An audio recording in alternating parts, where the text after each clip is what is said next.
EU3, Victoria 2, Mutant Taxes, Imperator Rome, Project Ceasar. Hello guys and welcome back to Tinto Talks. It's a dev dive for an unreleased secret game called Project Ceasar. We all know that it's EU5 by now, and even Johan is doing memes around this. In the last couple of weeks I was presenting you the videos about different stuff related to that game, especially economic stuff in the last couple of weeks. And today we'll talk a bit more about constructions, buildings, as well as production methods.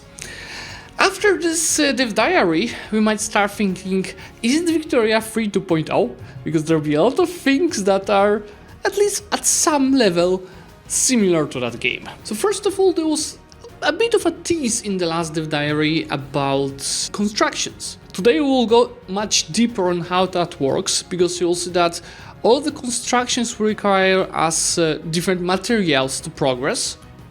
And if that material is not available even in that province or in the local market, the construction will be stalled until you get the materials.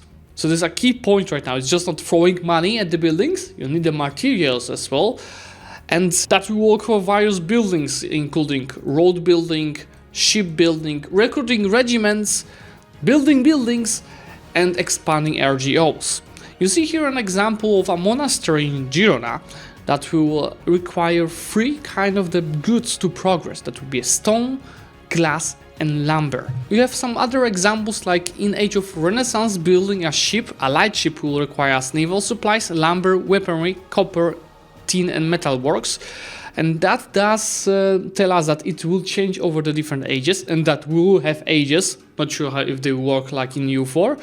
While moving your capital will require paper, books, stone, lumber, marble, and gold. Buildings are pretty important according to this dev diary in Project Ceasar, and there will be hundreds of different types of the buildings. How many we had in EU4? 20? 30? This is gonna be much more, and of course the depth of this building will be much bigger, because for example, because of the materials. And you'll see that some of them will be only available for rural locations, some of them will require a town or city.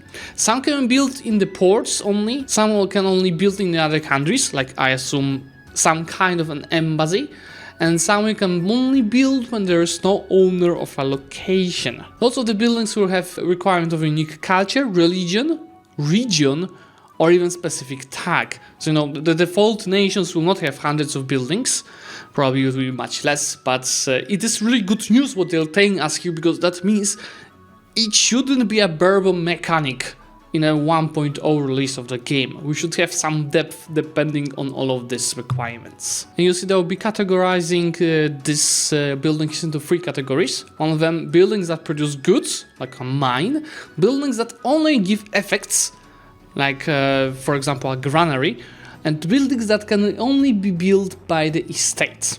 Those pure estates usually have a drawback to them as well, and it's not easy to remove them. So we have an example of a parish church that is coming from, it looks like, peasantry, that is increasing clergy power and peasants' power. And at the same time it is requiring these goods for the production method. What the hell is production method? We'll talk in a second. So here we're getting a knowledge that there will be 70 different goods in game that will have different needs. Some are needed for the military, some of them needed for the pops, and some are needed for the buildings. So that's another depth that we'll be having in the game, and that's another thing that is getting us closer to Victoria 3. Same as the requirements that you need certain trade goods for the buildings. They'll be also producing buildings, so for example, manufacturing a workshop that will convert a few raw materials, raw goods, into something produced. And you'll be having buildings that are purely focused on an effect, like a granary that is increasing your amount of the food that they can store in the province. You see that there's a castle here, where we see it's increasing the garrison size, and it allows zone of control. So we have a confirmation there will be zones of control in EU5. It's not gonna be like in the release of EU4, where you have to switch down every province like a fort. You see, to create a castle, there's a requirement to have a stone, but there are also production method. So what the hell is this production method? Well, in a nutshell, these are the goods that the building will need to keep going on. Because without these goods, the buildings, depending how much of these goods you're lacking, the building is just gonna be less effective. So this is what you need to build it, and this is what you need to maintain the building. And what's important, there will be different production methods for the specific buildings. So this requirements might be different depending what production method you choose. And that's another thing that is making it very similar to Victoria 3, where you have construction methods unlocked with the different technologies in the game to, for example, use electricity to produce something. So we'll see.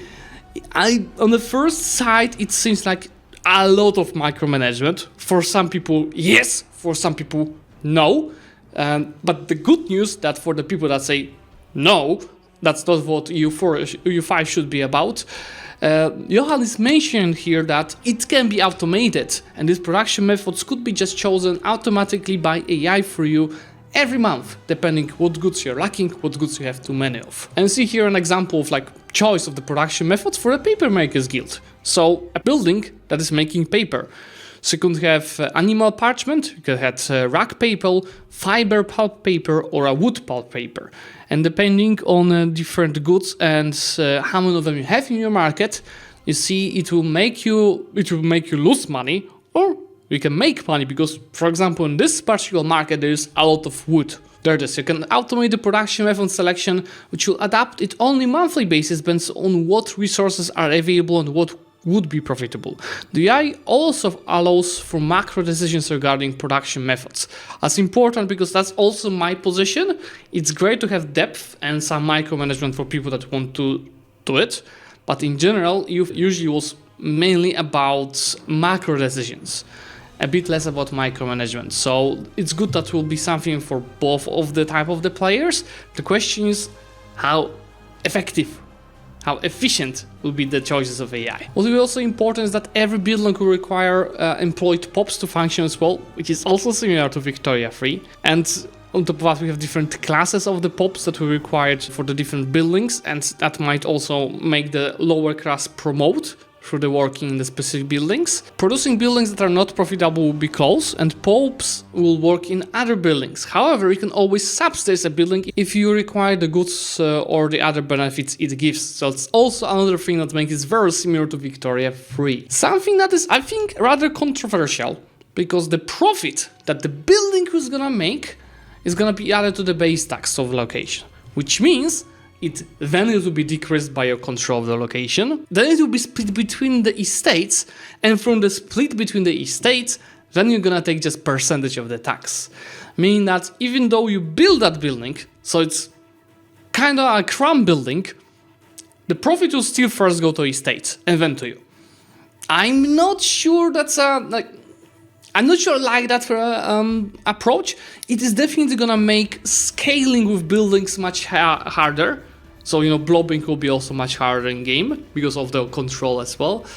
But at the same time, it feels kind of weird that the crown manufacturer is gonna split its benefits, profit into the estates first. You can always close and open a building if you want to manipulate prices, or if you want your POPs to work with other things you don't want to destroy a building permanently. So you can actually hold the building. It's manipulating prices. It again feels much more like Victoria 3 mechanic than Europa Uuniversalis mechanic. You see that the rural buildings is the usual way to get raw materials. So I have an example of a stone quarry, which is converting these three raw materials into stones. So actually it's a nice calculation because we are spending how much? 0.4 of different materials to get one stone. So if you're having low prices of this and high price of this, you can actually make a lot of money from a stone quarry, and the other way around. If you have a very high prices of this and low price of stone, this quarry will be losing you money. So this is the production method. So what you're needing, you need this to produce this, while you need clay and lumber to build this stone quarry. They also mentioned that there will be stockpiles of goods, so you cannot stockpile infinitely the amount of the goods that you produced, meaning that if you don't have buildings, the stockpile should be rather low. You can increase it with the buildings, but if you hit the maximum and nobody wants to buy these products, that's a problem, because that means that For example, as Stone Quarry is gonna lose a lot of money. But yeah, this is all for today from this dev diary. And next week we'll speak a bit more about the markets. So I'm really looking forward to hear about dynamic trade that I've been talking about for the last couple of weeks.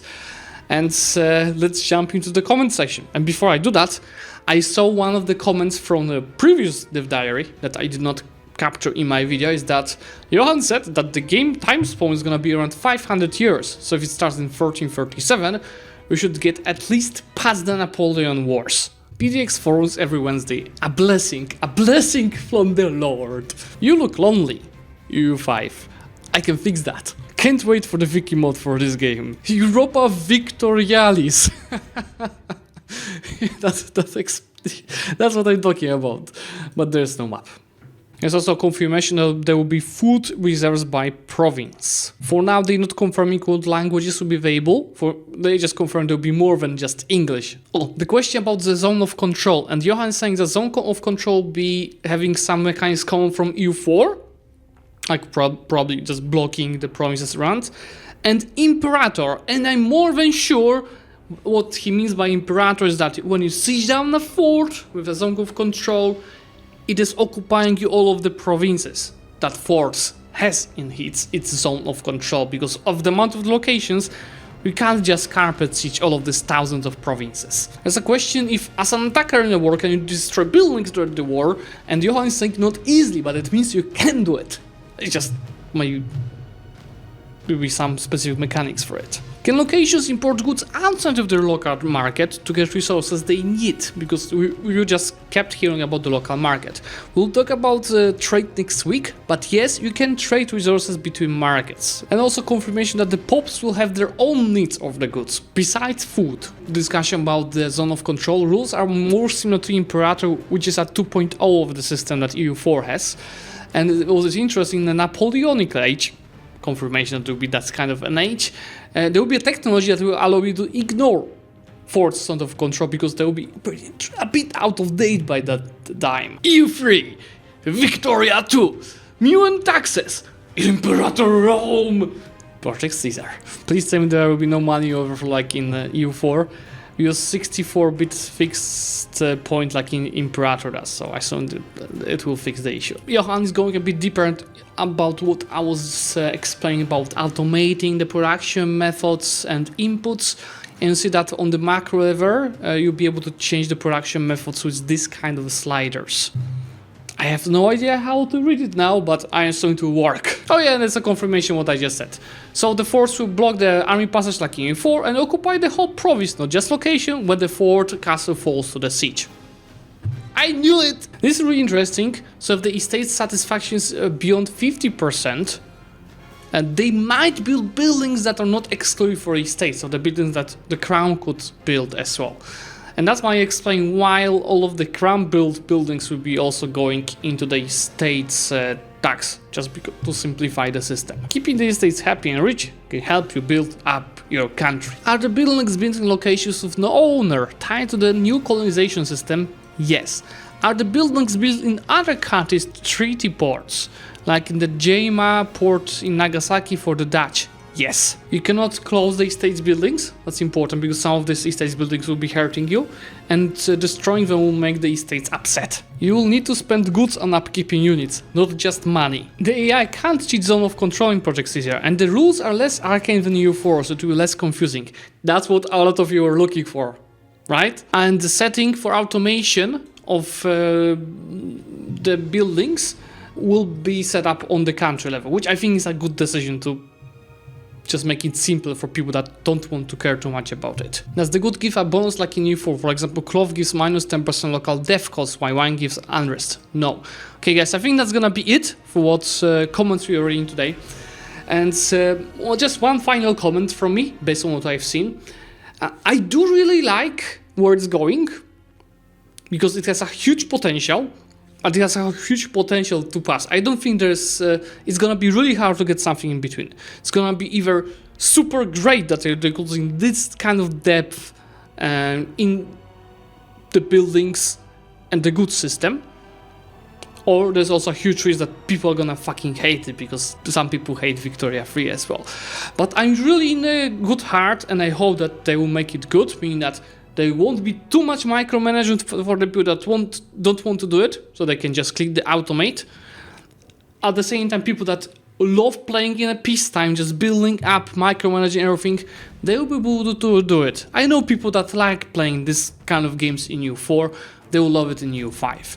Most importantly, we need to keep everyone happy, which will be hard, but Johan, I trust you. So guys, for today, thank you so much for coming and reading together with me this dev diary for EU5. Please do remember to leave a like on this video, so we get it to more of the people. Subscribe to the channel to get notified about the next Talks discussion, and let me know in comments what you think about this economic system, because it is really interesting. Bye!